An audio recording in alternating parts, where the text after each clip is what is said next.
এই গরমের দিনে যদি বাড়িতে বসে ঠান্ডা ঠান্ডা মিষ্টি দই রেসিপিটা পেয়ে যাও তো কেমন হয় বলো। সো হে এভরিওয়ান, আমি সঙ্গীতা একটা নতুন রেসিপি নিয়ে চলে এসেছি। তো আজকে বানাবো মিষ্টি দই। তার জন্য লাগবে এখানে কড়াইতে আমি 4 থেকে 5 চামচ অবধি চিনি নিয়েছি। তারপর এটা ভালো করে ক্যারামেলাইজ হয়ে যাওয়ার পর এটা যখন একটু লালচে ভাব হয়ে যাবে, তারপর এখানে আমি ভালো করে দুধ দিয়ে দেব। এখানে আমি মোটামুটি 500 লিটারের মতন দুধ ইউজ করেছি।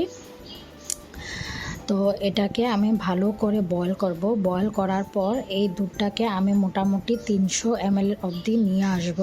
একটু গাঢ় হওয়ার পর যখন এটা ভালো করে গাঢ় হয়ে যাবে, এই স্টেজে আমি এখানে বাজার থেকে কিনা একটু দই দিয়ে দেব।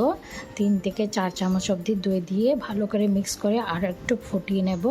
এই 5 মিনিট অবধি ফোটানোর পর যখন এটা রেডি হয়ে যাবে, তখন আমি এটা একটা কন্টেনারে ঢেলে নেব। আমি 2টা কন্টেনার ইউজ করেছি এখানে।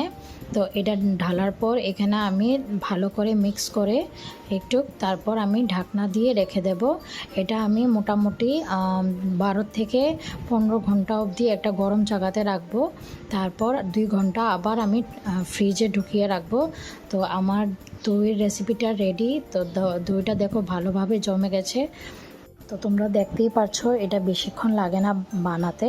তো তোমরা বাড়িতে বসে ঠান্ডা ঠান্ডা মিষ্টি দই রেসিপিটা বানিয়ে খেতে পারো। তো রেসিপিটা কেমন লাগলো, যদি ভালো লাগে তো লাইক করো, কমেন্ট করো। বাই।